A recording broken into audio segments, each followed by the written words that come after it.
Hello my dear friends, a very warm welcome to our series of current affairs cut short. दोस्तों, जो आज का हमारा topic है दैट इज डायबिटीज, जिसको हिंदी में हम मधुमेह भी कहते हैं। क्या कहते हैं? मधुमेह। ठीक है, तो आपके ब्लड में शुगर की मात्रा बढ़ जाती है। ये तो इन जनरल हम सभी को पता होता है, क्योंकि अक्सर ही हमने कई लोगों को अपने आजू बाजू में डायबिटीज का पेशेंट सुना है या देखा है। ठीक है, अब दोस्तों एक चीज समझना कि एज पर data by ministry of health and family welfare, इसका अगर मैं डेटा दूं MOH एंड FW, ठीक है, अगर इसका डेटा दूं तो आज की डेट में प्री कोरोना, अगर मैं कोरोना को एक्सक्लूड कर दूं, ठीक है, प्री कोरोना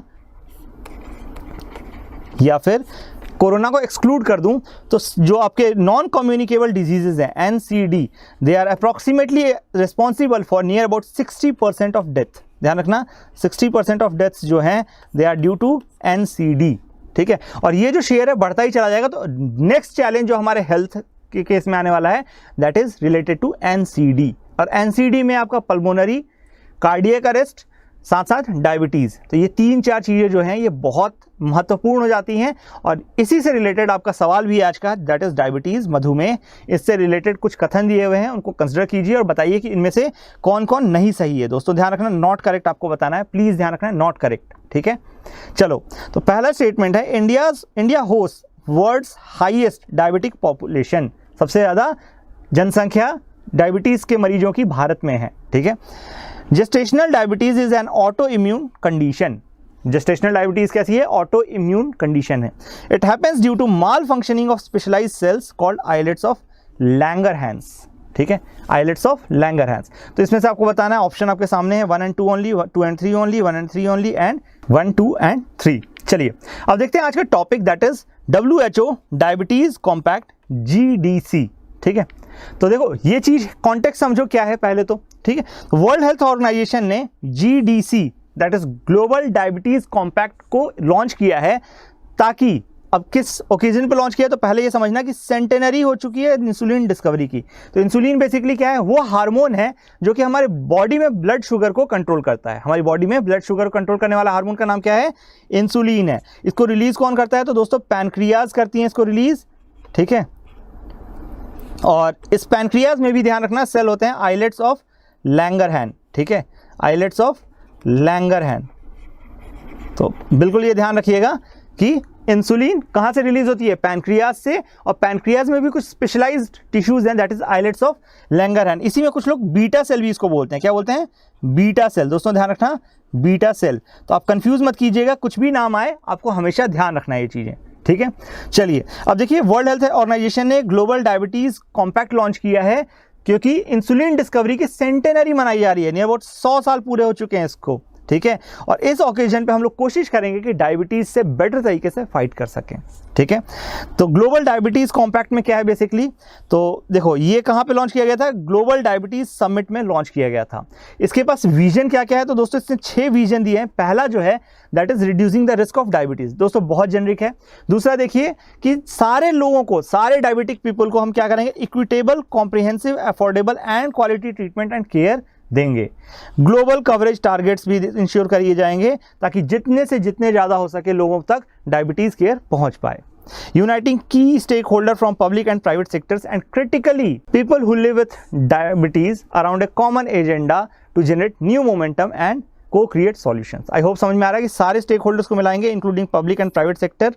ठीक है, और साथ ही साथ जो लोग डायबिटीज से बहुत ज़्यादा पीड़ित हैं उनको भी मिला करके कॉमन एजेंडा तैयार किया जाएगा, ताकि सॉल्यूशंस को को क्रिएट किया जा सके, मतलब सब मिल करके सॉल्यूशंस पे काम करें। Support the prevention of type 2 diabetes. दोस्तों ध्यान रखना, इसका जो मेजर फोकस है वो किस पे है? टाइप 2 डायबिटीज पे। अच्छा, अब टाइप 2 डायबिटीज बोला गया है तो इसका मतलब अदर टाइप्स भी होते होंगे? बिल्कुल होते हैं, है ना। तो ये चीज़ मैं बताऊंगा अभी थोड़ी देर में, घबराइए मत, अभी हम आगे बढ़ेंगे। छठवां बस एक बार देख लो पहले। छठवां क्या है? Ensuring care using humanitarian emergencies. ठीक है, अब देखो कॉम्पैक्ट की जरूरत क्यों पड़ी? ध्यान दो, कॉम्पैक्ट की जरूरत क्यों पड़ी? People with diabetes have a higher risk of severe कोविड-19 डिजीज। तो दोस्तों ध्यान रखना, कोमॉर्बिडिटीज कोविड-19 के साथ बहुत ज़्यादा थी। कोमॉर्बिडिटी का मतलब बेसिकली क्या है कि अगर आपको पहले से कोई डिजीज़ है जिसके कारण आपका इम्यून कमज़ोर पड़ गया है, आपकी बॉडी कमज़ोर पड़ जाती है, तो कोविड-19 आपको आराम से इन्फेक्ट कर पा रहा था और बहुत तेज़ी से आपकी बॉडी पे बहुत सीवियर इम्पैक्ट दिखा रहा था। ठीक है, और इसके कारण डेथ रेट भी बढ़ रही थी, स्पेसिफिकली जिन लोगों को कोमॉर्बिडिटीज़ थी। Delays in diagnosis of diabetes may result in more advanced disease and complication. तो कई लोगों को डायबिटीज़ पकड़ में ही नहीं आता है। डिलेड इनकम्प्लीट और interrupted therapy for diabetes can lead to declines in health. I hope ये समझ में आ रहा है आपको। क्या होता है दोस्तों, हर चीज़ को एक बैलेंस में लेना पड़ता है। जो भी डायबिटीज़ पेशेंट हैं उनको हमेशा बैलेंस बना के चलना पड़ता है। अगर वो किसी भी एक चीज़ में चूकते हैं, एक्सरसाइज, फूड एंड इंसुलिन, इन तीनों में से किसी भी एक चीज़ पे वो चूकते हैं तो बहुत प्रॉब्लम होती है उनको लाइफ मैनेज करने में। तो डायबिटीज़ इज़ नॉट कि छुआछूत की बीमारी है, it will spread through touch और एनीथिंग। ये लाइफस्टाइल के साथ ज़्यादा प्रॉब्लम होती है। अगर किसी को भी डायबिटीज़ है तो वो स्वस्थ लाइफ रह सकता है, बस उसको अपने जीभ पे कंट्रोल करना पड़ेगा, डेली बेसिस पे एक्सरसाइज करनी पड़ेगी और साथ साथ जरूरत पड़ने पे इंसुलिन शॉट्स प्रॉपर अमाउंट में टाइम पे लेना पड़ेगा। ना एक्सेस लो ना कम लो, दोनों ही चीज़ें नुकसानदायक हैं, ठीक है। क्योंकि एक्सेस लो ब्लड शुगर भी बहुत नुकसानदायक है, आपके पास एनर्जी नहीं बचेगी और बहुत ज़्यादा भी शूट अप हो जाएगा तो भी बहुत गड़बड़ करता है, ठीक है। इसको हाइपर ग्लाइसीमिया भी बोलते हैं, ध्यान रखना। इसको क्या बोलते हैं? हाइपर ग्लाइसेमिया, ये भी बोला जाता है। चलो, number of people with diabetes quadrupled in the 40 years, in last 40 years. तो ये ध्यान रखना, कॉम्पैक्ट की जरूरत क्यों पड़ी थी दोस्तों? क्योंकि पिछले 40 साल में ये जो डायबिटीज है नियर अबाउट क्वाड्रपल हो गया है, ठीक है। एक तरह से हम बोले तो it is one of the only disease, it is one of the only non communicable disease जिसके कारण मॉर्टेलिटी बढ़ी है लोगों की, ठीक है। इन जनरल क्या होता है, जैसे आप कोविड भी देखो, फर्स्ट वेव में हो सकता है जितने लोग मरे थे पर मतलब 100%, क्योंकि हमें पता ही नहीं था, उससे रिलेटिवली कम मरेंगे जब सेकेंड वेव आएगी। अब हाँ, बदमाशी हम लोगों ने की कि हम लोग ना मास्क पहन रहे थे ना कुछ पहन रहे थे और घूम रहे थे इलेक्शन के नाम पे, रिलीजन के नाम पे, ठीक है। और अभी भी कर रहे हैं ये चीज़, मैं किसी एक रिलीजन की बात नहीं कर रहा हूँ, हर रिलीजन के लोगों ने किया ये काम, ठीक है। बैठ करके अपने दोस्तों में पंचायत लगा रहे थे। तो ये सारी चीज़ें जब भी हम करेंगे तो गड़बड़ तो होगी ही होगी, है ना। स्टिल हमने बहुत हद तक कंट्रोल किया है, वैक्सीन्स लाई हैं और कई सारी चीज़ें की हैं, लेकिन diabetes is a lifestyle disease और वहाँ पे अभी भी हम बहुत कुछ नहीं कर पा रहे हैं except for fit India movement बोलने के, ठीक है। It is also only major non communicable disease for which the risk of dying early is going up rather than down. मैं बताया ना आपको, about half of the all adults with type 2 diabetes remain undiagnosed. ध्यान रखना दोस्तों, ये सबसे बड़ा चैलेंज है कि आज भी जो टाइप 2 डायबिटीज के एक्चुअल पेशेंट्स हैं उनमें से 50% अनडायग्नोज्ड है, मतलब उनको पता ही नहीं है कि उनको डायबिटीज हो रखी है, ठीक है। And 50% people with type 2 diabetes do not gate insulin they need. तो मात्र इफेक्टिव ट्रीटमेंट किसके पास पहुंच रहा है? मात्र और मात्र 25% के पास पहुंच रहा है। समझ में आ रही बात? देखो अब इसके बाद देखो, number of people with diabetes world wide पर रीजन 2017 एंड 2045। तो एक एस्टिमेट लगाया गया है कि 20 से 79 ईयर्स के बीच के लोग कितने ज़्यादा इन्फेक्टेड हो सकते हैं। तो पहला जो डेटा है दैट इज फ्रॉम 2017 और दूसरा जो है वो फोरकास्ट किया गया है 2045 तक का, ठीक है। तो जो आप देखोगे सबसे ज़्यादा जो लोग आएंगे आपके पास चाइना में आएंगे। हालांकि यहाँ चाइना का आई थिंक अलग से डेटा नहीं दिया है, इस पूरे को as a single region consider कर लिया है, बट यहाँ पे आप देख सकते हैं 159 मिलियन लोग यहाँ पे 2017 में थे। इंडिया में अगर आप देखेंगे तो 82 मिलियन अकेले लोग हैं, ठीक है। तो बहुत ज़्यादा है, ध्यान रखिएगा। अकेले 3 देश बहुत बड़ा चंक बनाते हैं, that is China, India and then US. ये 3 देश अपने आप में बहुत बड़ा चंक बनाते हैं, ठीक है। तो आप एक बार इसका प्रिवेलेंस देख सकते हो, सबसे ज़्यादा कौन सा है? ये आपका एशिया पैसिफिक भी नहीं कहना चाहिए इसको, एक्चुअली एशिया पैसिफिक तो आजकल दूसरे कॉन्टेक्स्ट में यूज़ हो रहा है। आप ऐसा कह लीजिए चाइना ऑस्ट्रेलिया बेल्ट में है, ठीक है। इंडिया का आई होप आपको समझ में आ रहा है। मिडिल ईस्ट का आप देखिए कितना है, नियर अबाउट 39 मिलियन लोग हैं, ठीक है। तो एक बार बेसिकली पूरा डेटा थ्रू गो थ्रू हो लो। 48% world wide increase has been predicted between 2017 to 2045। ध्यान रखना 48% increase is way too much, ठीक है। चलो अब डायबिटीज़ की अगर बात करूँ तो देखो मैं पहले ही बता चुका हूँ आपको, नॉन कम्युनिकेबल डिजीज़ है। इसमें प्रॉब्लम क्यों होती है या होता क्यों है? क्योंकि 2 कंडीशन हो सकती है। एक तो पैनक्रियाज आपका इनफ इंसुलिन नहीं प्रोड्यूस कर पा रहा, ठीक है, इनफ इंसुलिन प्रोड्यूस नहीं कर पा रहा, या फिर आपकी जो बॉडी है ये आपका इंसुलिन इफेक्टिवली यूज नहीं कर पा रही। तो दोनों ही कारण हो सकते हैं कि भाई पैनक्रियाज आपका सही काम कर रहे हो। जस्ट स्टोमक के जस्ट नीचे होता है, ध्यान रखना, स्टोमक आपका होता है ना, स्टोमक के जस्ट नीचे ऐसा पैनक्रियाज होता है जो कि ड्यूडेनम में आपका रिलीज करता है, ठीक है। तो ये पैनक्रियाज जो है ये हो सकता है कि काम ना कर पा रहा हो, या फिर आपकी बॉडी की समझ में ही नहीं आ रहा होगा कि क्या कहते हैं, ये लीवर है, ध्यान रखना, ठीक है। आपकी बॉडी को ही समझ में नहीं आ रहा होगा कि आपको काम कैसे करना है, इंसुलिन को कैसे एडजस्ट करना है या कैसे डाइजेस्ट करना है या लेना है, मतलब इसको यूटिलाइज कैसे करना है। अब देखो डायबिटीज़ 3 तरह के हो सकते हैं दोस्तों। पहला होता है टाइप 1 डायबिटीज़, दूसरा होता है टाइप 2 डायबिटीज़ एंड तीसरा होता है gestational diabetes. Type 2 diabetes most common है, ठीक है, और इसीलिए इसी को एलिमिनेट करने की बात चल रही है सबसे पहले, ठीक है। टाइप 1 डायबिटीज़ है, ये एक तरह का ऑटो इम्यून डिजीज़ है। इसका मतलब क्या है, आपका खुद का इम्यून सिस्टम आपको अटैक करना चालू कर देता है, आपके पैनक्रियाज को, उसको अटैक करके डिस्ट्रॉय कर देता है, ठीक है। डिस्ट्रॉय कौन से सेल को करेगा दोस्तों, तो बीटा सेल, जिनको हम आइलेट्स ऑफ लैंगरहैंस भी कहते हैं, ध्यान रखना, ठीक है, आइलेट्स ऑफ लैंगरहैंस, ठीक है, स्पेलिंग एग्जैक्ट देख लेना, बेटर है, ठीक है। चलो, it is usually diagnosed in children and young adult although it can appear at any stage, और इसीलिए इसको ध्यान रखना, ये प्राइमरीली बच्चों को अफेक्ट करता है, 16 साल से कम लोगों को ज़्यादा अफेक्ट करता है, इसीलिए इसको बोलते हैं जुवेनाइल डायबिटीज़। क्या बोलते हैं, जुवेनाइल डायबिटीज़ बोलते हैं, ठीक है। और इसीलिए इसको ये भी बोला जाता है इंसुलिन डिपेंडेंट डायबिटीज़। क्यों, क्योंकि इसमें आपको आदत डालनी पड़ती है अपनी बॉडी को कि इंसुलिन को कैसे यूज़ करो और कैसे समझो। तो आपको इम्यून सिस्टम को बताना होगा कि भाई जो इंसुलिन रिलीज हो रहा है ये, या फिर मैं एक्स्ट्रा डोज दे रहा हूँ, that is not harmful for me, ठीक है, ये मेरे काम का है और इसको अटैक मत करो प्लीज़, ठीक है। टाइप 2 डायबिटीज़ की बात करो, most common type of diabetes है, मोस्टली लाइफस्टाइल के कारण होता है, ठीक है, मोस्टली लाइफस्टाइल के कारण होता है, जहाँ पे हम मोटापा देखते हैं, लैक ऑफ एक्सरसाइज देखते हैं, ठीक है, एक्सेस शुगर फूड देखते हैं, इन सब के कारण मोस्टली आपको टाइप 2 डिजीज़ मिलेगा। इसमें क्या होता है, इंसुलिन रेजिस्टेंस बढ़ जाता है, ठीक है, occurs when person's body does not make or use insulin well. I hope ये समझ में आ रहा है आपको, लाइफस्टाइल डिजीज है और इसीलिए हम इसको कंट्रोल भी बहुत अच्छे से कर सकते हैं। अब देखो इसके बाद होता है जेस्टेशनल डायबिटीज़। कौन सा, जेस्टेशनल डायबिटीज़ दोस्तों, जेस्टेशन पीरियड आपने कई बार पढ़ा होगा। बेसिकली जेस्टेशन क्या होता है, जब फीमेल प्रेग्नेंट होती हैं तो अपने बेबी को कैरी करती हैं पेट में, वॉम में, ठीक है, उस पीरियड को हम कहते हैं जेस्टेशन पीरियड। उस दौरान में फीमेल की बॉडी में बहुत सारे चेंजेस देखने को मिलते हैं और कई बार ऐसा देखा गया है कि कुछ प्रेग्नेंट वुमेन में जो डायबिटीज़ की प्रॉब्लम सडनली अपीयर हो जाती है, ठीक है। मोस्ट ऑफ द केसेस में जब बेबी पैदा होता है, जब बेबी मतलब बाहर आ जाता है, उस केस में आपका ये जो डायबिटीज़ है धीरे धीरे खुद ब खुद ठीक हो जाता है। ध्यान रखना, ये डायबिटीज़ खुद ब खुद ठीक हो जाता है, बट स्टिल उनमें कहीं ज़्यादा प्रोबेबिलिटी होती है कि लेटर स्टेज ऑफ लाइफ में वो टाइप 2 डायबिटीज़ के शिकार हो सकती हैं, ठीक है। जिनको भी जेस्टेशनल डायबिटीज़ होता है वो हो सकता है फ्यूचर में टाइप 2 डायबिटीज़ की शिकार हो। इसीलिए अगर आपकी कोई भाभी हो या कोई आजू बाजू में कोई लेडी हो जो कि प्रेग्नेंट हो और उनको डायबिटीज़ शिकायत हुई हो, तो मतलब जेस्टेशनल डायबिटीज़ हो अगर उनको, तो उनको सजेस्ट करें कि वो अपनी लाइफस्टाइल प्रॉपरली मेंटेन करके रखें ताकि उनको फ्यूचर में टाइप 2 डायबिटीज़ ना हो, ठीक है। अब देखो डायबिटीज अलर्ट की बात करें तो कुछ और भी डेटा है, बहुत इंपॉर्टेंट डेटा है दोस्तों, ध्यान रखना। वर्ल्ड हेल्थ ऑर्गेनाइजेशन ने प्रोजेक्ट किया है कि diabetes will be the 7th leading cause of death by 2030। तो ये एक डेटा आप याद रखेंगे, हेल्थ से रिलेटेड एनसीडी के ऊपर कोई भी आर्टिकल आता है, ऐसे आता है, तो आप वहां इसको कोट करेंगे। दूसरा डेटा यहां देखिए, चाइना में आज की डेट में 98.1 मिलियन पेशेंट्स हैं और साथ साथ इंडिया में 61.1 मिलियन। तो India is second largest home to diabetic patients, ठीक है।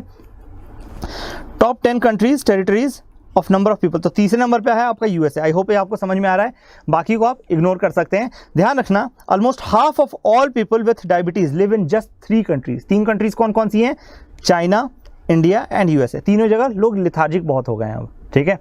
चलो अब ये समझ में आ गया, तो ये भी देखिए 2 out of every 5 women with diabetes are of reproductive age, accounting for over 60 million women world wide. अब इसी से रिलेटेड कुछ और डेटा देख लो, ठीक है। तो फीमेल्स 2015 में और 2030 में, ठीक है, तो इनका आप देख सकते हैं कितना ज़्यादा बढ़ जाएगा, मतलब अप्रॉक्सीमेटली 50% बढ़ जाएगा इनका नंबर वुमेन विथ डायबिटीज़ का इंडिया में, ठीक है। In India, an estimated 7.8% of the population above 18 years of age has raised blood glucose level or are at on the treatment for diabetes। तो ध्यान रखना 7.8% इंडिया में लोगों को डायबिटीज़ है, ठीक है, अप्रॉक्सीमेटली 7.8% लोगों को डायबिटीज़ है, ठीक है। Prevalence of hyperglycemia in pregnancy increases rapidly with the age and is highest over the age of 45। तो अगर आप बहुत लेट प्रेगनेंसी होती है तब भी आप में ये चांसेस हैं कि जेस्टेशनल डायबिटीज़ आपको हो सकता है, ठीक है। IDF एस्टिमेट्स दैट 20.9 मिलियन और 16.2 of the live births to women in 2015 had some form of hyperglycemia in pregnancy. तो ध्यान रखना 16.2%, मतलब करीब करीब 16% वुमेन में ऐसा देखा गया था कि उनको जेस्टेशनल डायबिटीज़ हुआ था, ठीक है। बाकी ये एक इंपॉर्टेंट डेटा ये देख लो दोस्तों, ठीक है, क्या है, ICMR की स्टडी में निकला है कि different zones of rural and urban India showed that the prevalence of diabetes and pre diabetes are higher compared to previous studies. तो ऑब्वियसली बात है बढ़ रहे हैं, ध्यान रखना। चंडीगढ़ में काफ़ी ज़्यादा डायबिटीज़ के पेशेंट्स मिले हैं, ठीक है। और अभी मैं आपको डेटा दिखाऊंगा तो आपको रियलाइज़ होगा कि जो आज की डेट में डायबिटीज़ है that is not a rich man's disease. पहले कहा जाता है डायबिटीज़ को this is a rich man's disease. क्यों भाई? क्योंकि टेबल पे बैठे रहना है साहब जी को और खाना मतलब कुछ एक्सरसाइज करनी नहीं है, अच्छा खाना है, शुगरी सिरप पीना है, कोका कोला पीना है, ठीक है। गांव में लोग बैठ के हल जोत रहे हैं, चारा चला रहे हैं, ये कर रहे हैं वो कर रहे हैं, तो उनको कभी डायबिटीज़ नहीं होती थी इन जनरल, क्योंकि उनका लाइफस्टाइल बहुत टफ था, ठीक है। हार्ड वर्किंग थे पर्सन्स, तो और खाते भी नेचुरल चीज़ें थे, ठीक है, रादर देन बहुत ज़्यादा प्रोसेस्ड फूड खाने के। बट आज की डेट में अगर आप देखेंगे डेटा तो it is no more rich man's disease. ध्यान रखना ये चीज़, ठीक है। और एक और डेटा देख लो, 1 in 7 babies are affected by gestational diabetes. तो ध्यान रखना 1 in 7 बेबीज बहुत ज़्यादा नंबर हो जाता है। अब देखिए प्रेवलेंस की बात करें तो डायबिटीज़ की GDP per capita by state के हिसाब से अरेंज किया गया है। तो देखिए जीडीपी जैसे जैसे ये बढ़ रही है, ठीक है, पहले जीडीपी के हिसाब से अरेंज किया गया है। अब देखिए जो लोअर जीडीपी का स्टेट है, फॉर एग्जांपल त्रिपुरा, यहाँ भी देखिए डायबिटीज़ कितना ज़्यादा है, ठीक है। तो आप ऐसा नहीं कह सकते कि अब ये रिच मैंस डिजीज़ ही हुआ गया है, ठीक है। No longer rich man's disease. ध्यान रखना इसको रिच मैन डिजीज़ भी कहते थे पहले, ठीक है। बिहार में भी देखो, बिहार में भी कितना है आप 4.3, बहुत ज़्यादा है दोस्तों, ठीक है। चंडीगढ़ में तो आपका सबसे ज़्यादा है 13.6। आई होप समझ में आ रहा है आपको, ठीक है। देखो अब इंडिया ने इस डिजीज़ को टैकल करने के लिए एक प्रोग्राम चलाया है, एक बहुत इंपॉर्टेंट प्रोग्राम चलाया है, नेशनल हेल्थ मिशन के अंदर आता है, ठीक है। नेशनल हेल्थ मिशन को कौन हेड करता है? MOH and FW means ministry of health and family welfare. ये प्रोग्राम 2010 में लॉन्च किया गया था। इसका नाम है national programme for prevention and control of cancer, diabetes, cardiovascular diseases and stroke, ठीक है। तो 4 डिजीजेज पे इसका फोकस है। कौन कौन सी? Cancer, diabetes, cardiovascular diseases and strokes, ठीक है। तो इसको कहते हैं NPCDS। तो ये आपका बेसिकली नॉन कम्युनिकेबल डिजीजेस को टैकल करने के लिए हमने चलाया था। इसका एम क्या है दोस्तों? तो to provide support for diagnosis and cost effective treatment at various levels of health care. अलग अलग हेल्थ केयर के लेवल पे आपको ये सपोर्ट करता है, डायग्नोसिस में भी और कॉस्ट इफेक्टिव ट्रीटमेंट में भी। चलो अब इस यहाँ पे लेक्चर हम समाप्त करते हैं और चलते हैं अब आज का प्रीलिम्स ओरिएंटेड क्वेश्चन की ओर। तो देखो दोस्तों, मैं सवाल का जवाब पहले दे चुका हूँ आपको। पहला जो सवाल है, India host world's highest diabetic population. दोस्तों ये स्टेटमेंट गलत है। दूसरा है gestational diabetes is an auto immune condition. दोस्तों ये भी गलत है, क्योंकि आपका टाइप 1 डिजीज होता है वो ऑटो इम्यून डिजीज होता है, ठीक है।